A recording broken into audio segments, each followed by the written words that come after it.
algún lugar, este es como un identificador único de la versión. Si lo que ven dando vuelta por ahí empieza con 91, va a ser exactamente lo que estamos viendo ahora, y si alguna vez cambia es porque cambió algo, y si entran acá van a ver qué es lo que cambió en algún momento. Es una charla más o menos larga. Lo más divertido va a venir al final, pero bueno, es larga, hay muchas filminas porque es para que les quede como material de estudio si alguien quiere consultar. La motivación, bueno, esto me apareció en verdad en el año 2007 para la central nuclear de Embalse, para la extensión de vida de Embalse a través de Tecna, que es la empresa donde yo trabajaba cuando, bueno, me dedicaba realmente a lo nuclear, ahora hace unos años que ya no lo hago. Y bueno, para ese momento, en 2017, yo ya hacía consultoría por mi cuenta. Bueno, como en el Balseiro nos enseñan a no tenerle miedo a nada, me mandé a hacer esto de análisis de fatiga, que recién ahora, de hecho, recién el sábado terminé de atar casi todos los cabos. Y justamente para explicárselo a ustedes, es que a uno lo tiene que entender perfectamente, así que recién el sábado, cuando estaba preparando los slides, terminé de atar bastantes cabos. Igual me quedan algunos todavía abiertos, que seguramente entre todos los vamos a poder atar. Así que, bueno, era la teoría de Einstein que teníamos con mi compañero de habitación en el pabellón, que Einstein decía que no entendés algo si no se lo podés explicar a tu abuelita. Y bueno, así que nos explicamos una bolilla cada uno. Así que esto es una clase de ejercicio de ese tipo. Entonces, ¿qué tenemos? El ELASME 3, en la sección NB, que es para los componentes de clase 1, reconoce que la fatiga es un posible modo de falla. ¿Por qué? Porque puede haber cargas cíclicas. Esto ya lo contó Nacho el otro día y lo acabamos de ver. En este caso nos vamos a prestar atención a los transitorios operacionales y algunos incidentales incluso, que pueden dar cargas, dar lugar a cambios cíclicos en por ejemplo, las presiones de la cañería, o cambios térmicos, o las dos cosas a la vez, ¿no es cierto? Bueno, ya lo contaba recién Kevin, no sé, un trip de turbina, hay que bajar la potencia del reactor. Cuando hay que apagar el reactor por una cierta razón, hay que despresurizar, hay que enfriar, para después volver a prender, hay que volver a calentar. Y esto es muy importante en los materiales, en las interfaces de materiales disímiles. ¿Qué es lo que queremos decir? Para tener una idea, imaginemos que este es un sistema de cañerías de un reactor nuclear que forma parte de la envuelta de presión. Supongamos que, no sé, es un sistema de cañerías de control de inventario, o no sé, o de algún sistema de agua de sellos, o algo por el estilo, donde, bueno, está en contacto directo con agua del primario, digamos, o algún sistema del moderador, o lo que sea. Entonces, esto es algo imaginario, ¿no? Pero fíjense qué pasaría si, y en este caso imaginario, esta cañería es de acero al carbono, pero la válvula y esta parte, que esta cañería, por ejemplo, está conectada a una conexión a un tanque rígido, que lo suponemos rígido, esto es de acero inoxidable, pero acá hay una interfaz entre acero inoxidable y acero al carbono. Es solo para hacer el ejercicio de imaginarnos, ¿no? Supongamos que hacemos un zoom en esa interfaz, esto sería el corte de la válvula, ¿no? Esta sería la parte de adentro de la válvula, la voluta de presión, y lo que usualmente se hace, esto dijimos que era acero al carbono y esto era acero inoxidable, se definen lo que el código ASME, después vamos a volver, le llama Stress Classification Lines, en algunos lugares se llaman Stress Cut Lines, y son lugares donde vamos a analizar qué es lo que pasa. Nacho ya lo contó el otro día, tenemos una distribución de vidas, digamos, la vida de la cantidad esperada de ciclos a fatiga, este es un campo escalar, entonces tenemos que evaluar en todos los puntos de nuestro dominio. Bueno, nos ponemos de acuerdo y en algunos ciertos lugares, que hay reglas para elegir estas Stress Classification Lines, hay que ponerse de acuerdo con el cliente y con el regulador a dónde van a ir, pero bueno, definimos ciertos lugares donde vamos a analizar vida-fatiga, y lo que más nos interesa son los puntos de adentro, porque estos son los que van a estar en contacto con el agua, que es lo que nos da la parte de Environmentally Assisted Fatigue. Así que, volvemos al ASME. El ASME 3 es del 1963. Fíjense que el ASME 8 recién aparece en el 68, y ya en el ASME 3, que son 5 años después de Shippingport, acuérdense que Shippingport, la primera central americana, es del 58, y ya en 5 años ya tenían unas curvas de fatiga listas en el ASME 3.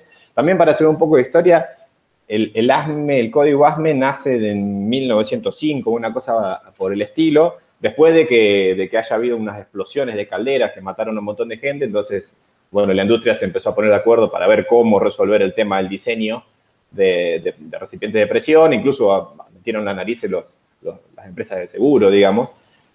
Entonces, en el año 63 tenemos ASME 3, que ya tiene curvas de fatiga. Y han cambiado, pero no mucho, digamos. Han cambiado, pero todavía en el año 2011, nos dicen que los efectos del ambiente, digamos, del agua, no están tenidos en cuenta. Entonces, ¿qué dice la NRC de Estados Unidos? Que lo que dice el código de sección 3 no podría llegar a no tener en cuenta de forma adecuada los efectos de largo término. Entonces, ¿qué tenemos? Ya lo dijo Nacho, o creamos un cuerpo de conocimiento desde cero y hacemos todos los ensayos desde cero, o usamos lo que ya tenemos casi 100 años de experiencia en ASME, en fatiga de ASME, y los modificamos. Entonces, obviamente que fuimos por la segunda parte, digamos, quiero decir, la humanidad, no vamos a empezar todo nuevo. Entonces la NRC a fines de los 90 empezó a tener datos y a hacer ensayos, y más o menos en el año 2007 empezaron a hacer un draft teniendo en cuenta todos los datos que ellos, digamos, los ensayos y las correlaciones que habían hecho para ver cómo modificar las curvas de ASME en aire para condiciones de reactor. Entonces empezaron a hacer, como se llama, un caso que es como un draft donde si alguien sabe más de ASME, Marco, que me corrija, pero los casos son como un draft donde la gente se empieza a hacer proposiciones y se va convirtiendo a un texto que eventualmente va a ser parte del código realmente. Entonces, fíjense que en el 2012 había como un draft de cómo meter la información que tenía la NRC en este draft del 2007 en el código ASME 3. A ese caso lo agarró el EPRI, fíjense que esto es de agosto y esto es de diciembre, y la verdad que mucho no lo entendió, entonces que dijo, miren, voy a hacer un experimento, voy a agarrar un problema muy sencillo, se lo voy a dar a varias personas o a varias organizaciones para que lo resuelvan, y va siguiendo lo que dice este caso, a ver si se entiende, porque yo la verdad que no lo entendí. Bueno, hicieron eso, y efectivamente hubo tantos resultados como personas que resolvieron el problema. Y bueno, después de tantos ida y vuelta, la NRC saca la versión final de este draft del 2007 en el 2008, bueno, teniendo varias cosas en cuenta en todo lo que se anduvo haciendo. Y realmente se revisa esta regulatory guide. En verdad, acá lo dije mal, acá hay una regulatory guide que es como una recomendación para los operadores a partir de un draft de la NRC de este documento, que realmente termina su versión final en el 2018. Entonces, la NRC actualiza el Regulatory Guide diciendo, bueno, ahora es mandatorio que hagan lo que dice esto, que vino a partir de lo que dijo el EPRI, que vino a partir de esto, para todas las centrales, tanto existentes como las nuevas. O sea, que a partir de junio del 2018, en Estados Unidos tienen que hacer lo que dice este CR6909.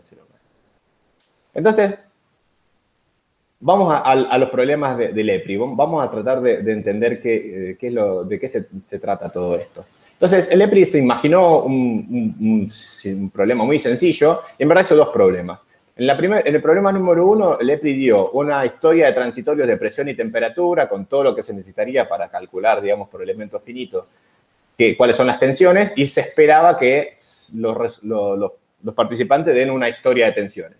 Y en el problema 2, como vieron que acá sí había una dispersión gigante y cada analista obtenía una historia diferente, en el problema 2 definieron una historia de tensiones y la salida esperada tenía que ser la estimación de la fatiga, teniendo en cuenta los factores ambientales y toda la normativa del ASME y la NRC y todo.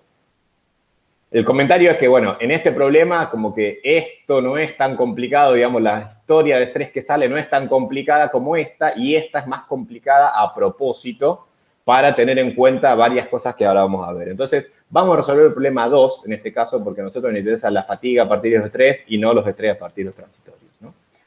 Entonces, el problema en verdad apunta a ver los 3.200, digamos, el NB 3.200, este es el subpárrafo aplicable a componentes de clase 1 de instalaciones nucleares, y para recordar, el 3200 es diseño por análisis y el 3600 es diseño de piping. Esto no se tiene en cuenta porque, digamos, este problema no toca nada de todo esto, sino que trata de revisar todo lo que dice la sección 3200 del ASME. Este es el texto para que les quede a ustedes, pero supuestamente ellos dicen, vamos a resolver un problema relativamente simple, y la palabra relativa justamente es relativa, porque es simple, pero hasta ahí nomás. Y bueno, ellos quieren evaluar si el ASME Code da suficiente guía para la evaluación asistida por fatiga, la evaluación de fatiga asistida por ambiente, y para ver si es suficientemente, digamos, entendible el estado del arte con respecto a este aspecto de la fatiga. Entonces, en este problema, en verdad, fíjense que es relativamente simple, pero hay pares de tránsito que ocurren entre valles y picos de diferentes transitorios. Vamos a ver qué es esto. Transitorio complejo con muchos picos y valles. Digamos, un evento de carga dinámica que es un Design Basic Earthquake, digamos, un sismo, y variación de oxígeno disuelto. Esta es la parte más sencilla, ¿sí? Esto hay que tener un poco de imaginación porque, bueno, primero que está en unidades paganas, ya lo sabemos, no está a escala y parece estar dibujado con el Paint.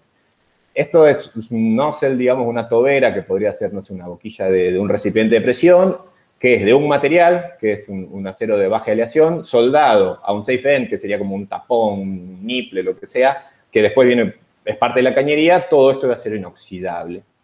Un poco más de detalle porque, bueno, yo me tuve que hacer un dibujito 3D para entender de qué se trata esto. Este dibujo sí está a escala, digamos, porque lo hice yo siguiendo estas unidades paganas.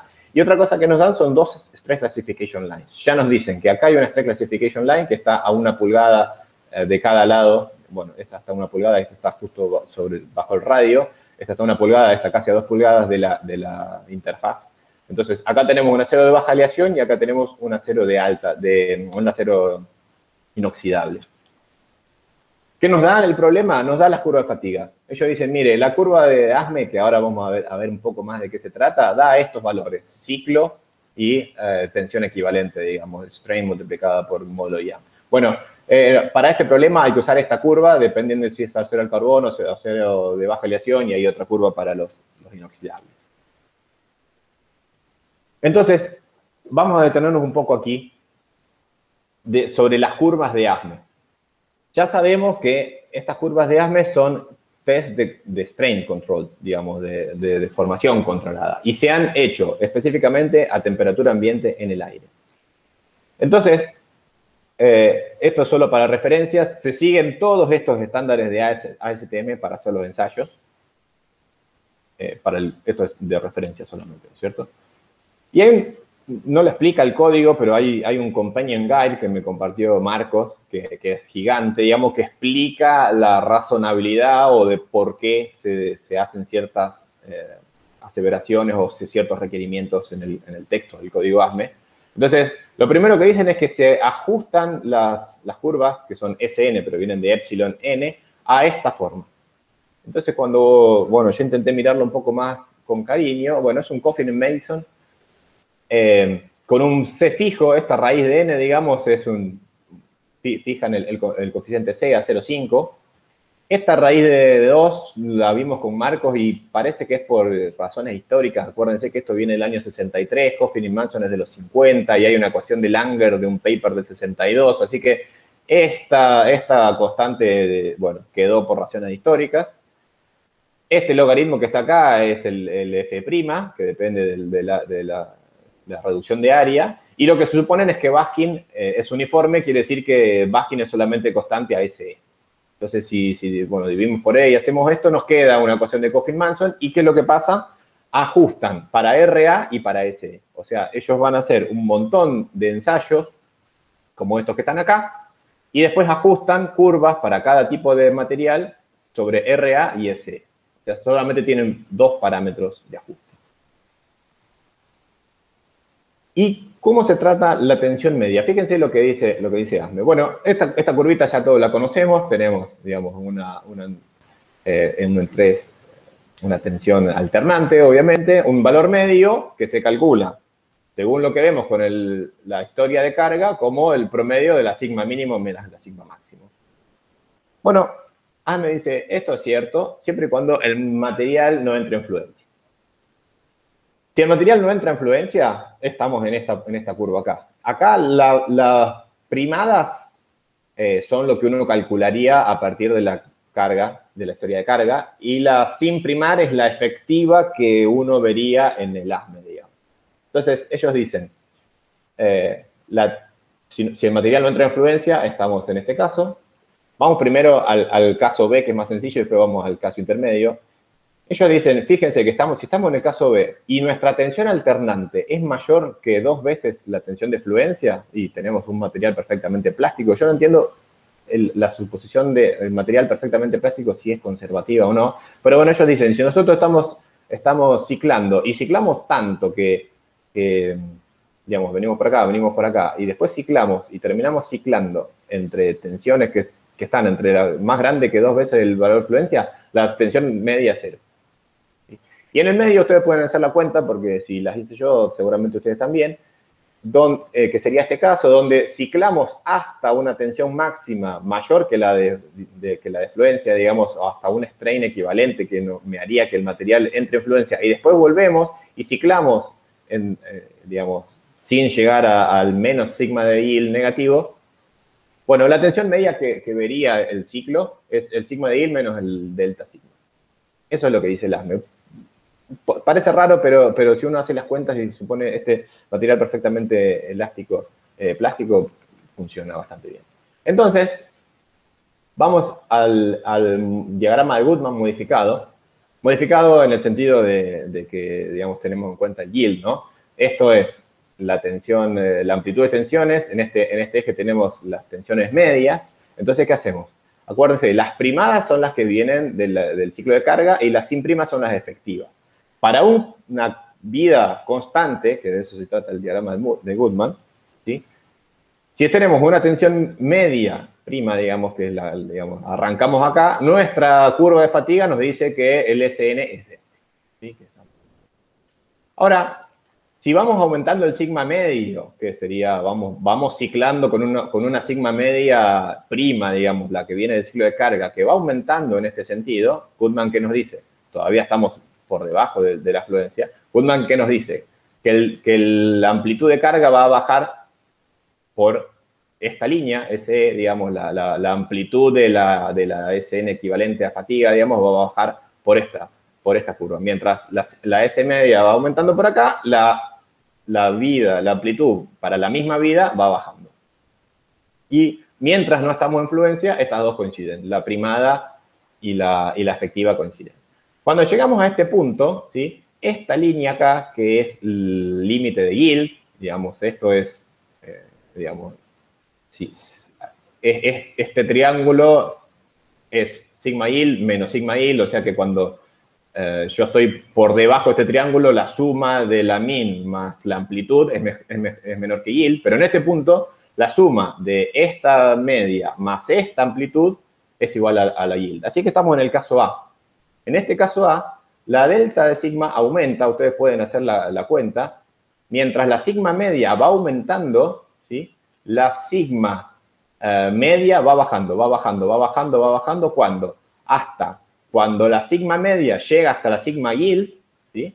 Estamos en el caso B, el delta sigma es 2 veces el yield y la delta sigma efectiva es 0, que es el caso B anterior. O sea que lo que me está diciendo con todo este razonamiento es que el punto C' es la máxima tensión media efectiva que uno podría llegar a tener, ¿sí? Y si uno hace las cuentas, se puede calcular cuánto es esta sigma media efectiva, que depende del yield y de la UTS, y del SN inicial, ¿sí? Y entonces uno puede calcular cuánto es el peor caso de SN' para cualquier condición. Entonces, esto automáticamente lo meten en las curvas de fatiga. Yo no tengo que, usando las curvas de fatiga del ASME, volver a meterme en Goodman para hacer toda esta cuenta, porque ellos dicen, ya lo hicimos nosotros y las curvas nuestras ya tienen la peor condición de tensión media. Y después están estos factores 2 y 20 y 2, ¿sí? Que ellos dicen que no son márgenes de seguridad, sino que son factores de ajuste que ellos han tenido en cuenta para ver la dispersión y las terminaciones superficiales y tener en cuenta que no son todos sinusoidales, sino que en general va a haber historias random, digamos.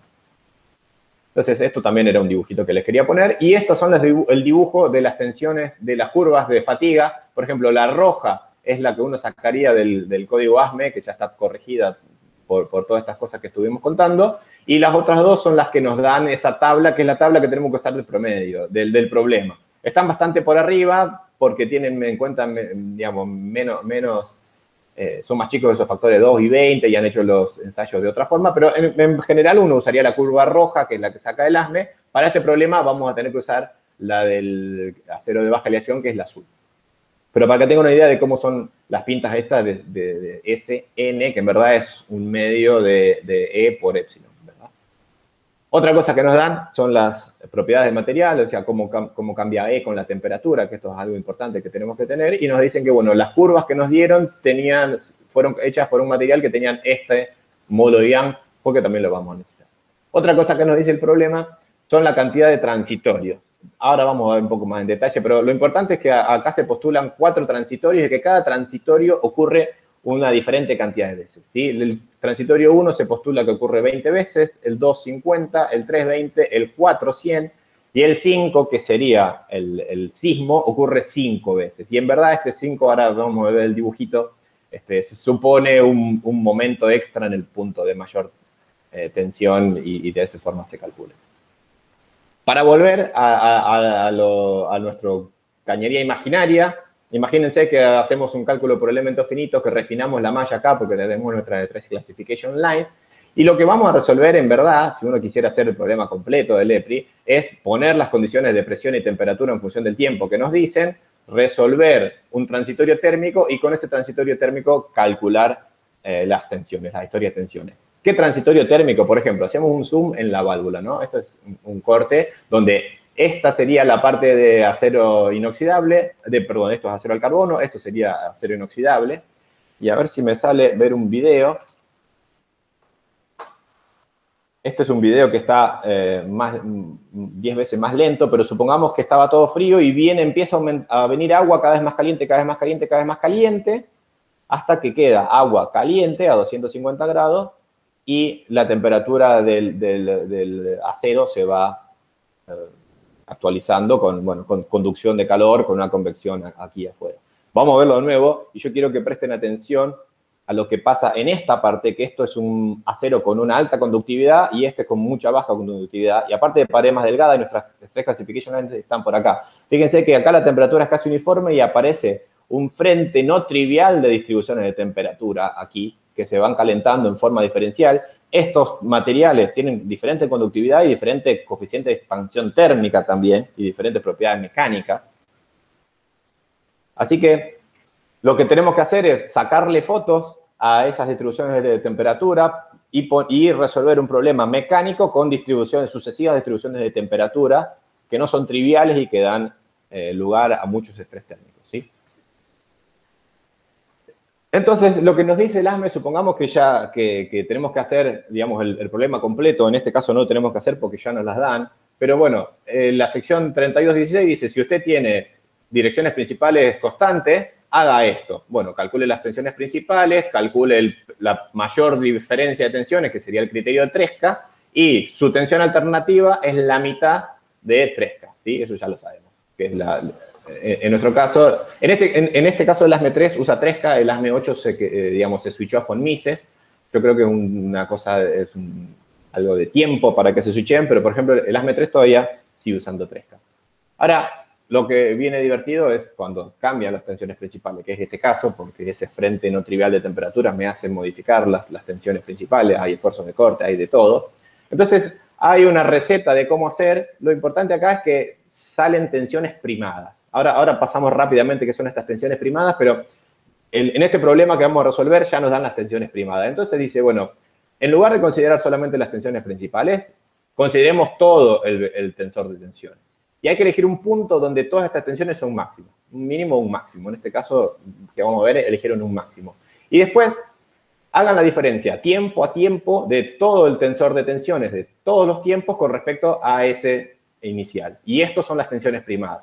Bueno, a esas tensiones principales, haga de cuenta que son tensores nuevos de tensiones y calculen las tensiones principales de ese tensor primado. Y ahora sí, tome la diferencia entre cada uno de estos, digamos, entre las tensiones principales y quédese con el más grande. O sea, seguimos estando en un caso de 3K, pero ahora, en lugar de tener las tensiones principales absolutas, las tenemos todas referidas a un cierto mínimo o un máximo, y esas son las tensiones primadas. Y trabajamos, les calculamos las tensiones principales a un tensor de tensiones que es la diferencia instantánea entre lo que me dice digamos, el tensor de tensiones real y algún tensor de tensiones de referencia que es un extremo. Otra cosa que nos pide el ASME es que, miren, dice, este límite y este 3SM, perdonen por la nomenclatura, pero no es el SM de antes, no es la tensión media, sino que se llama el Design Stress Intensity, que es un límite que usualmente es 2/3 de la sigma de yield. Entonces, si SM es 2/3 de la sigma de yield del material, 3SM es 2 veces la sigma yield, pero está escrito de esta forma, discúlpenme ustedes. Entonces dice, yo le dejo que su tensión alternativa sea más grande que 2 veces de sigma yield, siempre y cuando usted me modifique el SA con el que va a meterse en la curva de esta forma, con estos N y M que dependen del tipo de material. Bueno, por ejemplo, para un acero al carbono y un acero de baja aleación, este K tiene esta pinta. Lo que entramos acá con esta, digamos, SN es dividido SM. SN es la intensidad de tensión, digamos, la tensión de 3K. Entonces, si la tensión de 3K dividido 3SM es más chica que 3, o sea que la tensión alternativa es más chica que 2 veces yield, este K vale 1, y si no, vale algo hasta un máximo de 5. Esto es el análisis simplificado elástico-plástico. Y esto lo tenemos que usar para resolver este problema. Así que volvamos de nuevo al problema de las unidades paganas. ¿Sí? O sea, recuerdan, nos dan las tensiones primadas, ya habiendo hecho ese proceso, ya nos la dan. Y nos dan el 3K y el membrane plus blending. Esto es discusión aparte, que son las tensiones liliceadas, de tensión de membrana y la tensión de flexión. Y se suman las dos y eso da también una idea de esfuerzo, de intensidad de tensión. Y vamos a trabajar en la Stress Classification Line 2, o sea que tenemos que usar propiedades de este material que ya nos la dieron. Pero es un acero de baja aleación. Así que vamos a evaluar fatiga acá. Así que lo que nos dan son las tensiones primadas acá. En el transitorio 1, ahora vamos a explicar estos valores negativos, pero bueno, en el transitorio 1, estas son las tensiones, las de la línea puntada sería la de 3K y la línea gruesa, que es la que después vamos a usar, es esta suma de membrana y flexión. En el transitorio 2, que eran 50 ciclos, acá está la madre del borrego, digamos. Este punto, que es el máximo, es el que se toma como referencia y todas las demás tensiones están referidas a este punto. Y ahora, después, cuando hagamos un zoom, esto viene de hacer, digamos, de suponer que acá hubo un sismo que duró unos poquitos segundos, entonces hubo un sismo y se usan las dos signos, digamos, un signo positivo y un signo negativo. Entonces, la máxima tensión es 0 y todo lo demás son negativos porque están referidas a este máximo punto. Así que este es el transitorio 2. Esto es el dato del problema, esta historia de tensión. Este es el transitorio complejo que nos dijeron que nos iban a dar para tener muchos picos y valles en un mismo transitorio. Y este es un transitorio lento porque ellos también querían ver cómo resolvía la gente con transitorios lentos. Y el zoom ese que yo les decía, entonces, el punto máximo, que es 0 por definición, esto es la forma en que se tuvo en cuenta el sismo. Entonces, se tuvo por poquitos segundos un momento positivo y después un momento negativo, y esta es la forma que se supone que este pico ocurre 5 veces solamente. Entonces, en palabra de Lepri, el Lepri dice que para hacer un análisis de fatiga asistida por ambiente hay que hacer lo siguiente. Para mí estos pasos viven en diferentes espacios vectoriales, pero dice, bueno, usted haga análisis según ASME en el aire, como sabe hacer.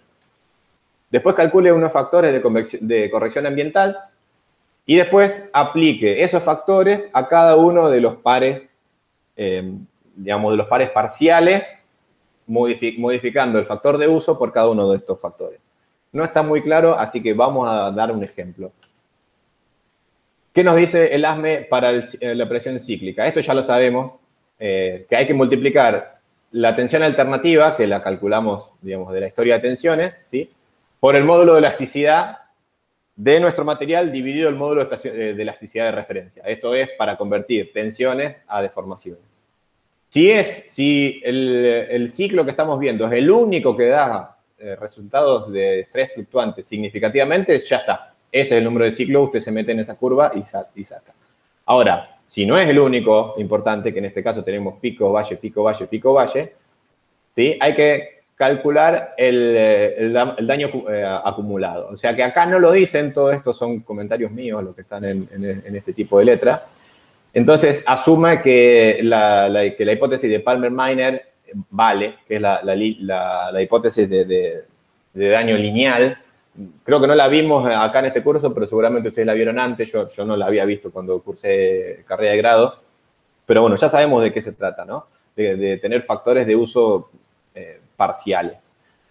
Y entonces, como no está muy claro esto, se vieron obligados los que escribieron el ASME a hacer una nota aclaratoria. Entonces dan un ejemplo. Dice, para determinar las cantidades de ciclos, ¿sí? Hay que ver qué pasa con la superposición de ciclos. Y en este ejemplo, ¿qué dice? Si un ciclo tiene 1000, digamos, si un tipo de ciclo nos da 1000 ciclos con una diferencia entre 0 y más 60 KSI, y otro nos da 10.000 ciclos entre 0 y menos 50, entonces hay que hacer lo siguiente. N1 vale 1000 y la S-alt es 6 más 5 dividido 2, y N2 vale 9000 y SA es 50 dividido 2. Bueno, espero que lo hayan entendido. Yo no lo entendí la primera vez, así que como nota aclaratoria mucho nos sirve. Así que vamos a ver de qué se trata todo esto. ¿Cómo se resuelve? Ponemos todas las historias una tras de otra. Como puñalada de manco, la justaponemos. Transitorio 1, transitorio 2, transitorio 3, transitorio 4. Esto está en tiempo, así que recuerdan que este era el transitorio lento. Ahora, después vamos a volver al tiempo. Para este análisis que sigue, es más sencillo usar el índice. Como los cálculos eran con paso de tiempo variable, digamos, usamos un índice. Acá ya nos olvidamos del tiempo y vemos, digamos, a cada punto de cálculo y lo usamos con este índice porque es más fácil de ver. Entonces, acá tenemos las dos historias. Acuérdense, la gordita, la línea gordita es un tipo de estrés, que es el estrés linealizado, y la otra línea es 3K, que es otro tipo de estrés, y se pueden usar cualquiera de las dos, y en verdad hay que hacer todo el cálculo para las dos y tomar el peor caso. Acá ya sabemos que tenemos que usar la gordita, y lo que tenemos que hacer ahora es ponerle nombres a estos picos. Entonces, los que son máximos relativos son verdes de este color, y los que son rojos son mínimos relativos. Estos se llaman picos, estos se llaman valles. Entonces, ¿cómo seguimos el hilo del ASME? Lo que tenemos que hacer es, encuentre el par del valle y del pico con la mayor diferencia de tensiones y llame a esos puntos A y B. Voy a volver, permiso, ¿no? La mayor diferencia de tensiones está entre este y el 0 que teníamos acá arriba, entre el 447 y el 694. Recuerden que esto subía, tenía el 694, bajaba, es el 695, y después volvía a subir y después volvía a bajar. Y ese es el 699, el segundo máximo de cuando se recupera y vuelve a bajar la tensión. Entonces, 447, 694. Lo siguiente que tenemos que hacer es NA y NB, digamos, la cantidad de ciclos de A y la cantidad de ciclos del B. Y tenemos que agarrar el mínimo de esos dos y restarlo.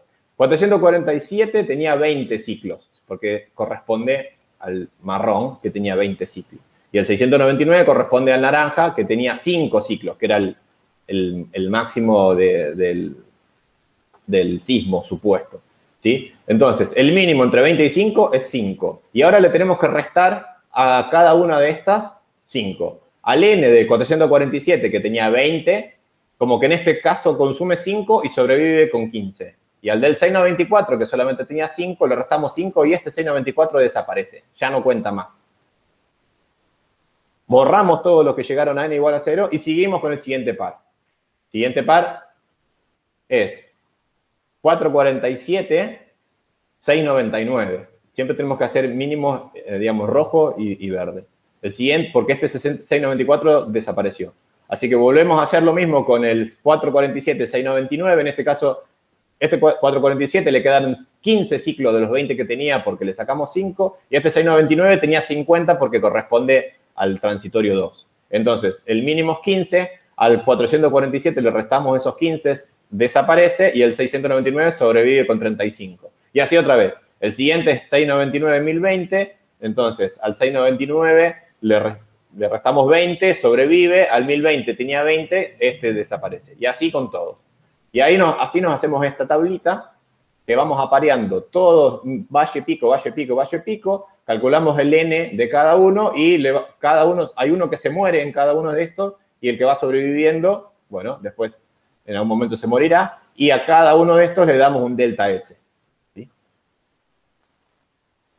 Entonces, ¿cómo calculamos los factores de uso? Para cada par hay que calcular la temperatura máxima, hay que calcular el KE, la temperatura máxima del intervalo, hay que calcular el KES que dijimos antes, calculamos una tensión alternativa como la mitad del delta digamos, que acabamos de ver, digamos, de la diferencia entre los dos, el K, y corregimos por el módulo de Young de la curva, que era esas 30 KSI que nos lo dan por los datos, debido al módulo de Young de mi material evaluado a la temperatura máxima del intervalo. Con esta sigma alt nos metemos en las curvas SN, calculamos una vida estimada, ¿sí? Y el factor de uso es el n de ese par dividido la vida estimada. Y así lo hacemos para todos los pares de esta tabla y nos fabricamos esta tabla. Entonces esta es la misma tabla que antes, pero con más columnas. Acuérdense, el J1 era el 447, 694, 25, en el siguiente desaparece el máximo y así queda. Entonces el delta de tensiones era 125, en este caso es más grande que el límite, así que hay que poner un factor de plástico, ¿sí? Entonces tenemos un S-alt, con ese S-alt nos metemos en la curva de SN, que ya está corregida por Goodman, no tenemos que calcular el valor medio. Esto nos da 140 ciclos admitidos. Solamente en este caso le pedimos usar 5, así que el factor de uso es 3,5 por 10 a la menos 2, ¿sí? En el segundo, bueno, fíjense que como la sigma digamos, la amplitud de tensión es cada vez más chica, el n cada vez más grande, pero en este caso el n chiquita que le pedimos es más que 5, entonces en este caso el factor de uso de este par me consume más factor de uso que antes. Bueno, y lo seguimos haciendo, y cuando sumamos todos estos numeritos, en este caso, el factor de uso en aire, para todos estos transitorios, para estas tres classification line número 2, nos da algo así como 0,16. Esta es la solución de referencia de la NRC, es una tabla parecida, por eso hice estas mismas columnas, ¿sí? Entonces, bueno, este es el N que ellos le da, el N grande, el N chico, este es el factor de uso, cuando uno suma todo, a ellos le da 0,1596. Así que estamos bastante bien en el paso 1 del EPRI. ¿Se acuerdan que el primer paso era calcular en aire? Y vamos a la parte más divertida, que es para calcular factores de corrección ambiental. Entonces, el informe ese de la NRC que yo les conté es un señor informe de 589 páginas, muchos datos, figuras y demás, pero bueno, es un señor informe. Y ellos rápidamente dicen, miren, nosotros hicimos fiteos de curvas epsilon n en agua y nos da una forma que es una constante menos el b por el logaritmo de algo, más una constante por estas cuatro cosas, digamos, que ellos quieren decir que la dependencia de la fatiga en aire depende de estas cuatro cosas que son, ellos lo llaman variables transformadas, que son adimensionales, ¿no? El contenido de azufre del acero, que eso está fijo, digamos, la temperatura, esto depende de la temperatura, la cantidad de oxígeno disuelto, pero en el agua, ¿sí? Y el strain rate. O sea que los efectos ambientales, que quiere decir estar haciendo un metal sometido a cargas cíclicas, pero en contacto con agua en condiciones de reactor, dependen de estas cuatro cosas, ¿sí? Y otra cosa que hacen ellos dicen, bueno, miren, el factor de corrección es la vida que mediría la curva SN en aire dividido la que mediría en el agua. Entonces esto esencialmente es mayor que 1, mayor o igual que 1. Entonces ellos sacan que el logaritmo de esto, que es esta resta, y entonces como tienen esta forma funcional, y ellos dicen que, bueno, que el B y el C se mantienen y el A tampoco es tan diferente, y meten este D dentro de todas estas coeficientes, nos queda esa expresión que nos mostró Nacho el otro día, que era que el factor de corrección era una exponencial de un producto de cosas. En verdad, eso es cierto, pero no para los aceros de baja aleación. Eso es cierto para el acero al carbono y los otros aceros. Para el acero de baja aleación, que es el que tenemos que usar para resolver el problema, bueno, es casi eso. Ellos dicen, mire, el factor de corrección es 1 si el strain rate es negativo. Cuando estamos comprimiendo, no hay efectos ambientales. O sea, y si los hay, digamos, no son benéficos. Digamos, el factor de corrección es 1. Y si estamos, digamos, en un strain rate positivo, digamos que estamos haciendo tracción, bueno, el factor de corrección es una exponencial de estas cosas directamente multiplicadas, que estas son variables adimensionales, y este paréntesis acá. Muy bien. Vamos por la más fácil. El oxígeno disuelto en agua, ellos dicen, bueno, el oxígeno disuelto en agua, que es este factor acá, vale una cosa si la concentración es menos que un cierto ppm, una cosa si es más que una cierta ppm, y en el medio logarítmico, entonces, bueno, es un factor que va entre 1 y algo, 1,49, hasta 4,02 de esta forma. El contenido de azufre, bueno, este es fijo porque depende del acero, entonces, bueno, si el contenido de azufre es mayor que un cierto umbral, este factor de corrección vale casi, bueno, 3,47 y llega a valer hasta 2 si no tiene azufre. La temperatura, más o menos similar, si la temperatura es baja, este factor queda en 0,395 y cuando empieza a aumentar, aumenta linealmente hasta un cierto máximo, que esto, bueno, no vamos a tener en reactores de agua, no vamos a tener más de 300 y pico grados, digamos que hasta acá llegan las correlaciones. Y ahora viene la parte divertida, el strain rate. De hecho, esta es la primera vez que aparece el tiempo, porque antes hicimos toda la cuentita con índices, no apareció nunca el tiempo. Entonces, esa E estrella, para este tipo de acero al carbón, de acero de baja aleación, perdón, nos dice que tiene esta forma. 0 en un rango, un logaritmo y otro logaritmo de nuestro rango. En verdad este logaritmo es un número, porque acá ya no está la dependencia de epsilon, solamente aparece acá. Y esto es algo que nosotros ya sabemos, que para strain rates altos, digamos, eso quiere decir que el transitorio es tan rápido que no se le da tiempo a los efectos ambientales a manifestarse. Si lo hacemos muy lento, ya lo vimos en la clase, los efectos ambientales tienen mucho tiempo para hacer de la suya. Entonces, primero que no sabemos esta epsilon, no la tenemos, entonces, ¿qué tenemos que hacer? Bueno, derivar el cociente de la extensión dividido el módulo Young. Eso es lo que dice el código que hagamos. Pero bueno, no sabemos si tenemos que meter o no el K efectivo, de hecho esto es algo que preguntaba el EPRI, y bueno, si esta E, como depende de la temperatura y la temperatura depende del tiempo, tiene una derivada no nula y hay que ver si la metemos afuera o adentro de este corchete, y eso también cambia de persona a persona que resuelve el problema. Esta forma funcional tiene esta forma que es 0 acá y después va negativo, pero en verdad esto no nos tiene que marear porque lo que tenemos que mirar era esta forma funcional, ¿sí? Que era un 0,03 menos una cosa negativa. Entonces, este paréntesis, ¿sí? Para strain rates muy chiquito, digamos, satura a un cierto valor máximo, a este valor 0,03, y a medida que se hace más grande el strain rate, esto está en log-log, cuando tenemos strain rate muy grande, este factor se hace chiquito, ¿sí? Ahora, hasta ahí tenemos el factor instantáneo, si ustedes quieren, tiempo a tiempo, porque calculamos cada uno de esos parámetros tiempo a tiempo, pero necesitamos un factor para el par. Y esto fue lo que disparó todo el EPRI diciendo, yo no entiendo lo que me están diciendo en ese code case. Entonces, hay dos formas, finalmente, que es, el primero es el más sencillo, que dice, bueno, calcule su epsilon prima como el delta de tensiones dividido E y dividido el delta T, o sea, hacer una diferencia finita, y con ese epsilon medio calculamos el Fn, y todos los otros parámetros, el oxígeno y la temperatura, bueno, hay que agarrar el caso más conservativo, el peor caso, en el rango A, B. Y cuando después hagamos el apareamiento, hay que usar el peor caso. Vamos a dar un ejemplo porque esto no está muy claro. Supongamos que esto es una historia en tiempo y tenemos que esta es nuestra historia de tensiones.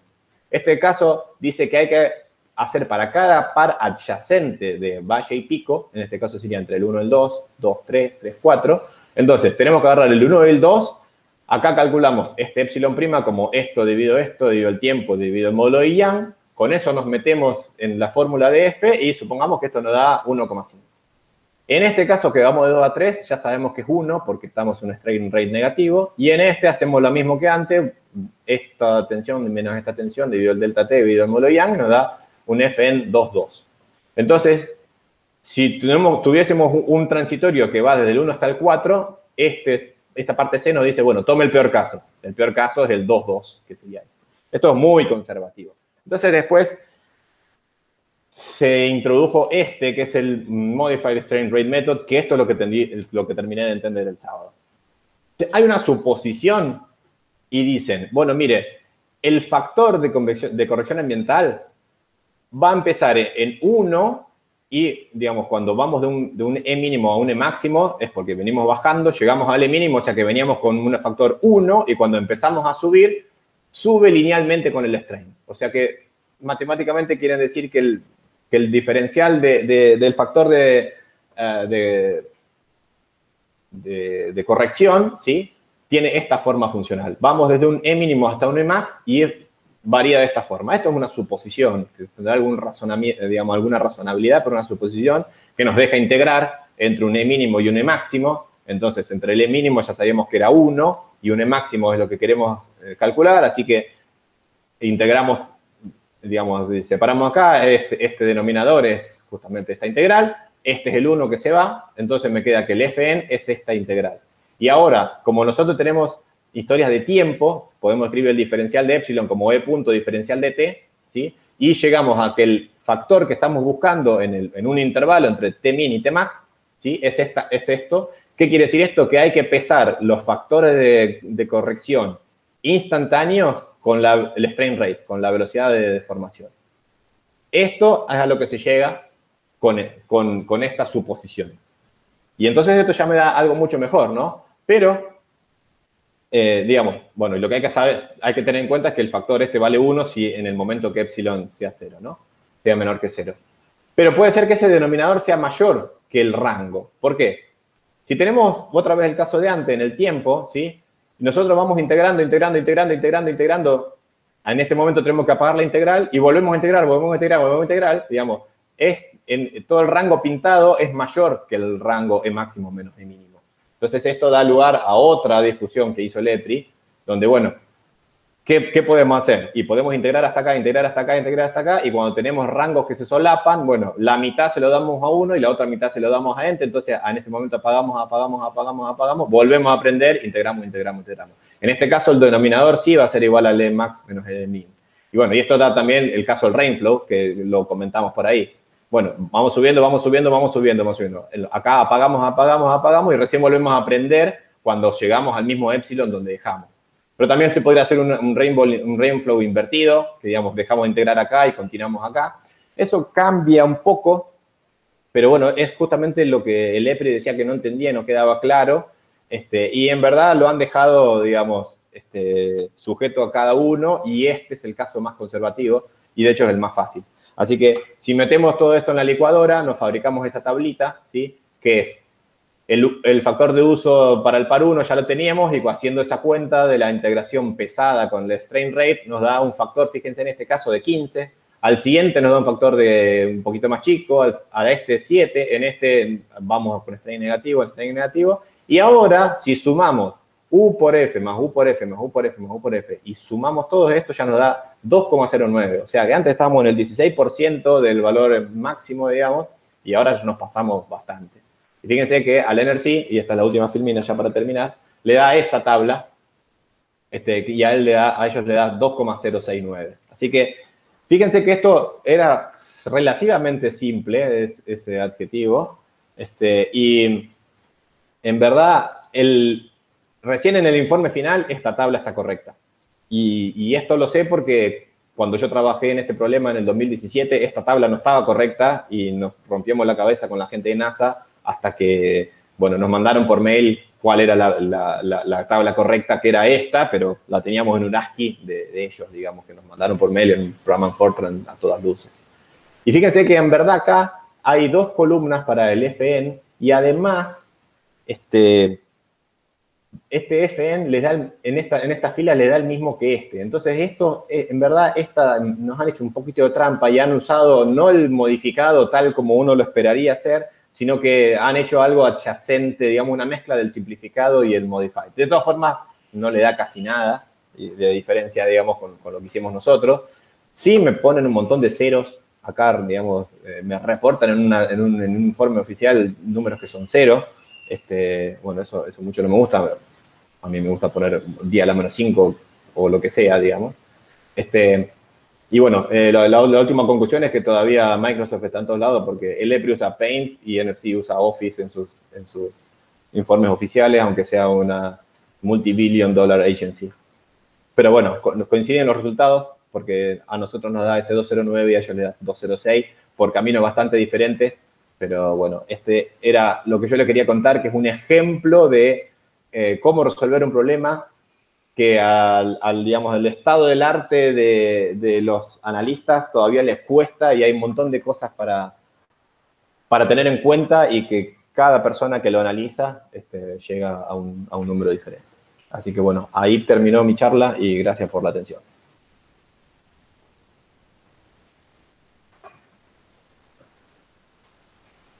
Muy bien, muchas gracias, Germán, muy bueno.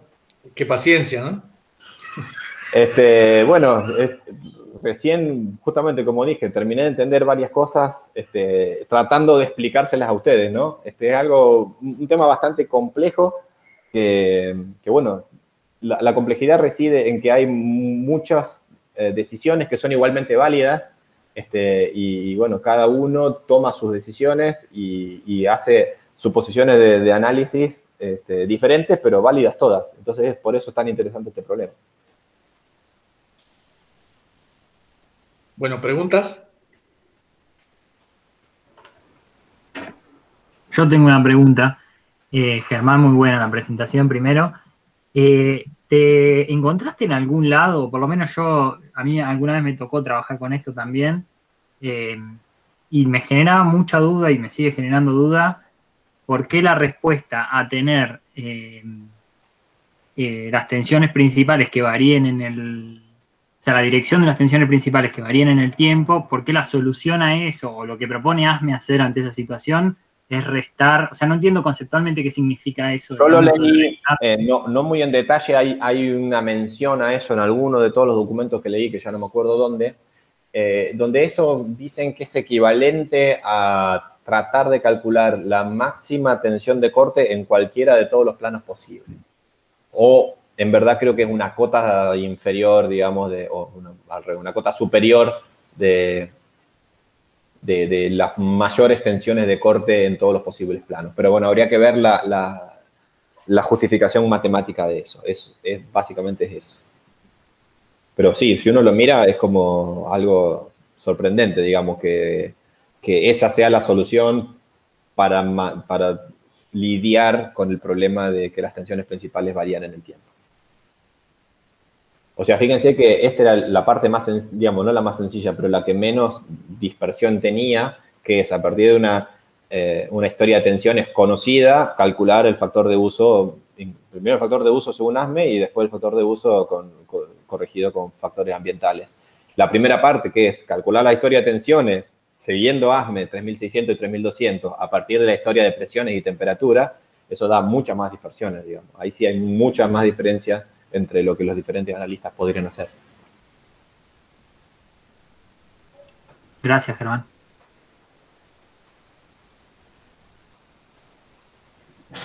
¿Más preguntas?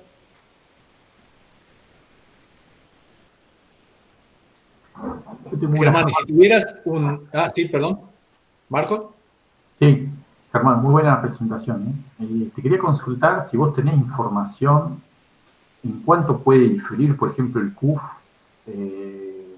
calculado por los distintos participantes. ¿Esos se publicaron esos resultados? Digamos, ¿hay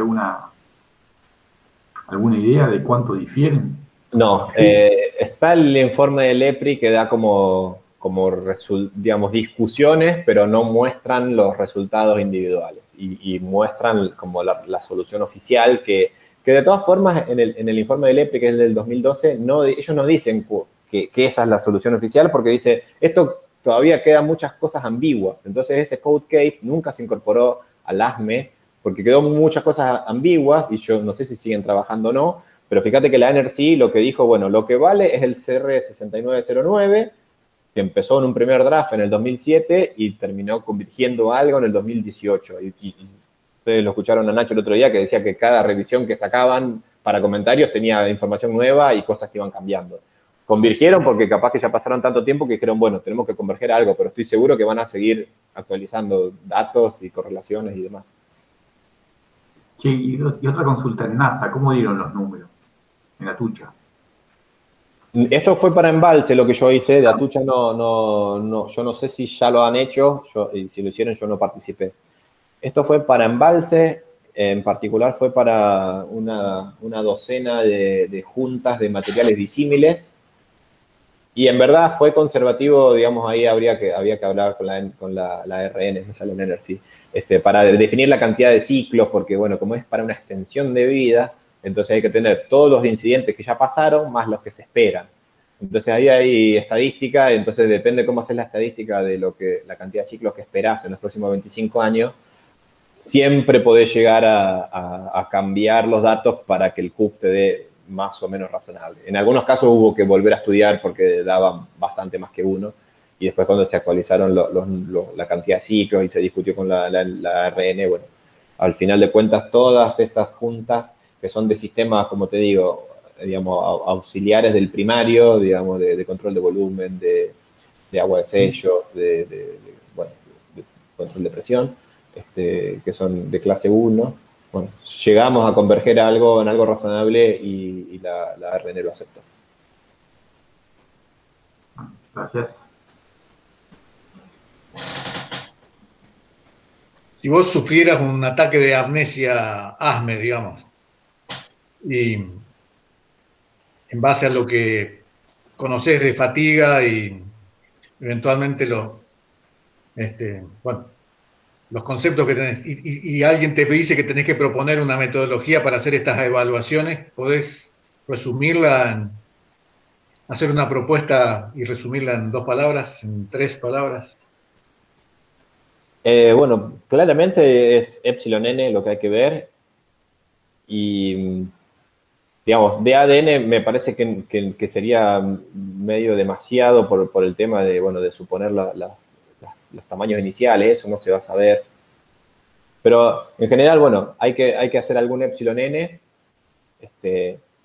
y lo más difícil es lo que preguntaban antes, creo que era Agustín, lo de las tensiones principales que varían en el tiempo, porque el estado es no trivial, digamos.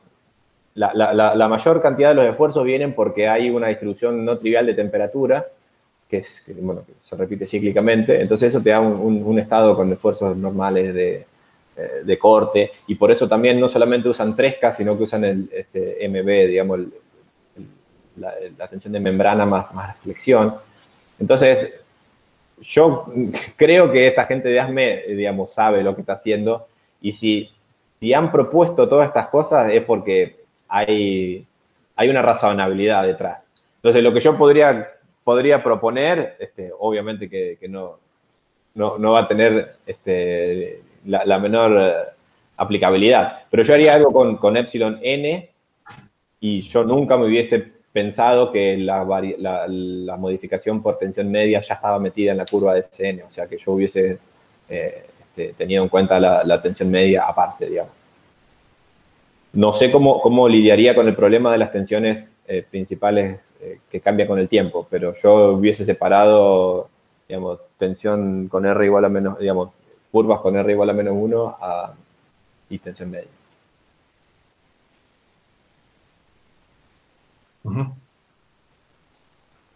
Y bueno, sí, después está todo el tema del apareamiento ese, de los ciclos, digamos, de pico y valle, que eso es antes de los factores ambientales. Y después, cómo se hace ese transient linking, que le llaman, si se hace rainflow, si se hace 50-50, si se hace conservativo. La verdad que no sé. Yo nunca hubiese llegado a esa fórmula de que para los factores de corrección ambientales hay que pesar el strain, digamos, el factor instantáneo con el strain rate. Eso nunca se me hubiese ocurrido, digamos. Siempre me imaginé que había que pesarlos de una forma, pero no sé por qué era con el strain rate, y es por esa suposición del diferencial de esa ecuación que estaba ahí. Sí. Ujú. Sí, el efecto de la tensión media está incluido ahí en las curvas. Es un poco, bueno, la fundamentación un poco la diste vos, ¿no? Ahí la explicaste, digamos, de dónde viene eso, ¿no? Es esta, perdonen, esta es la aplicación, digamos, esta es una, esto está bastante explicado, hay un documento que yo subí en el Drive, no es largo porque son 2 párrafos nomás, pero está toda la información bastante concisa, de por qué esta SM' no es esta SM' no es la misma que esta SM, y después este diagrama de Goodman, que también le tuve que pedir ayuda a Marco para las cuentas, porque en un momento me enfrasqué, y bueno, es la magia de que este C' es la máxima tensión media a la que le corresponde este SN', entonces esta diferencia ya está metida en las curvas. Eso nunca se me hubiese ocurrido, digamos. Ujú. Está bien. Ujú. O sea, claro, ahí el efecto, digamos, está cargado a la zona de mayor número de ciclos, ¿no? Es donde, en definitiva, Y esto lo hacen, en verdad, las menores amplitudes de deformación, ¿no? eh, bueno, la tensión media te pega en todos lados y no me queda claro por qué solamente los menores. Yo lo vería en todo el espectro, ¿no? Bueno, hay que ver porque estas son como fotos para cada NF y hay que ver cómo cambia para NFs mayores, digamos, esto se va para abajo y para NFs más chicos esto se va para arriba. Entonces puede ser que este cateto de este triangulito pueda ser más chico, como vos decís, para tensiones, para NF más grande, ¿no? Sí. Sí. Esta es una foto para un NF constante. Lo que acabo de decir es que si NF es muy grande, entonces todas esta SN estaría por acá abajo, entonces todo este triangulito sería chiquito. Sí. Y si esta NF es muy chica, quiere decir que todo esto está por acá arriba y ese triangulote sería grande. Claro, exacto. Sí. Así es. Y una sutileza nomás, en la slide 12 creo que es, la raíz de 2, esa que te aparece ahí, que ¿comentaste algo? Sí, también me había enfrascado, le pregunté a Marcos y bueno, me mandó algunos papers y no sé de dónde viene esa raíz. Hay unos papers ahí que después, bueno, me los compartió Marcos, que seguro te los podemos mandar. Aparece esa raíz de 2 que no sabemos de dónde es. De todas formas, no es muy importante porque, digamos, finalmente te la comes con este ajuste, digamos. Vos estás ajustando para SE y para RA. Si acá no escribís este raíz de 2, bueno, vas a encontrar un RA muy parecido para que todo este término sea igual, digamos. Esa es la conclusión que llegamos con Marco. No sé si Marco querés comentar algo. Sí, bueno, eso, ¿no? Es una propuesta que era del 62, si no me acuerdo, de un tal Langer. Y lo que tiene, bueno, digamos, aparece esa raíz de 2 que en principio no la podemos meter en el término de Coffin-Manson. Pero bueno, también lo que hay que tener en cuenta es que lo que uno está en definitiva fiteando es la amplitud de tensiones, digamos, ¿no? Con un término Coffin-Manson y un término elástico fijo, digamos, no depende del N, del número de ciclos. Con lo cual, digamos, un poco la conclusión a la que llegamos es primero que, bueno, no había forma de sacarse esa raíz de 2, que, bueno, es una expresión propuesta por ese tipo, de un paper que, bueno, no pudimos conseguir, pero que, bueno, no tiene mucha vuelta, no es muy interesante, digamos, darle mucha más vuelta, digamos, donde sale eso, ¿no? Es una expresión que tipo Coffin-Manson, pero nada más. Sí, pero cuando mirás la primera ecuación y la segunda es como que ahí tenés un n a la menos 0,5, digamos, la de arriba, y es como que multiplicás y dividís por un 2 a la 0,5, ¿no? Una cosa así. Claro, si yo lo pongo como, o sea, quise poner esto como Coffin y Manson y bueno, es como que no me pude sacar esa raíz de 2. Pero bueno, es como el RA es parámetro de ajuste, bueno, habrá un RA' que es parecido a este RA donde todo este término da lo mismo con y sin raíz de 2.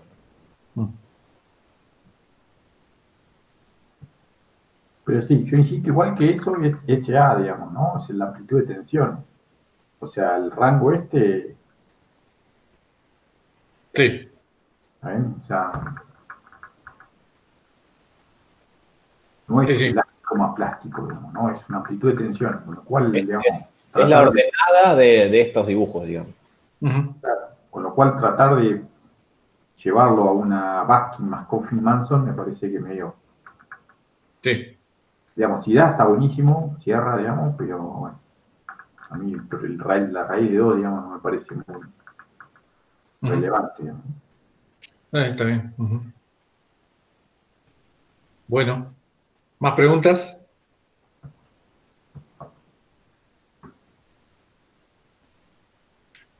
Y por último, la dependencia con la velocidad de formación. En el FEN, digamos, ahí te da cero si está por arriba, digamos, un cierto valor o si es negativa, ¿no? Sí, porque en verdad la parte negativa está implícita en este 1. Entonces, cuando epsilon punto es negativa, 1 y nos olvidamos de todo. Cuando es Sí. muy grande, bueno, este número vale algo, o sea, en verdad, fíjate que este estrella se hace 0 si estás por acá encima, entonces te sobrevive solamente un 003. O sea, es como que queda un 003 multiplicando a todo esto. Pero ese 0,3 es el mínimo de lo que podría valer todo este paréntesis. Sí, sí. Ahora, una situación donde vos tenés la fisura, digamos, las cargas altas, pero estás bajando la velocidad de formación, esas las pone como cero, ¿no? Las pones como uno, digamos, ahí. Sí, sería como este caso. Cuando vos, las tensiones primadas te dan dependiente negativa, en todo el tiempo vale 1. Entonces, Sí, cuando después querés hacer el pesado como que querés calcular tu F entre un T-min y un T-max, en los lugares, ellos te dicen, en los lugares donde el E punto es negativo, tenés como que apagar la integral, ¿no? Entonces, integrar, a ver si me sale. Integrar, apagás, sí, apagás. Integrar. Lo que pasa que ahora, esta integral de epsilon diferencial de tiempo, que tienes unidades de epsilon, digamos, epsilon punto diferencial tiempo, esta diferencia, digamos, esto menos esto no es lo mismo que haber integrado esto porque tenés este overlapping acá. Entonces, por eso esto sigue siendo conservativo. Entonces, por eso dicen este es 50-50 o el Rainflow. Sí, conceptualmente no me termina de convencer, digamos, que el FEN ahí sea uno, digamos, por más que sea negativo, ¿no? No se puede imaginar una velocidad infinitesimalmente negativa, digamos, eh, Bueno, no lo había pensado así, pero en todos lados tenés esta condición de que en todos lados el FN es 1 si... sí, lo vimos en la versión vieja, digamos, también, pero conceptualmente no me termina de... Está bien que ahí uno tendría esta contribución así por influencia del medio a carga constante, más que la fatiga, digamos, pasaría ese caso, en una situación como esa, ¿no? Como la que comenté recién, pero no me termina de convencer que sea uno, digamos, estrictamente si es negativo, ¿no? O sea, Sí. Supuestamente lo que ellos dicen es,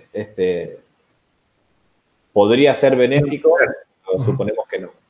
Pero bueno, ellos siempre dicen que podría ser benéfico. Bueno, listo, si no hay más preguntas, ¿No? paramos acá. Muchas gracias, Germán, muy buena. Pasamos entonces a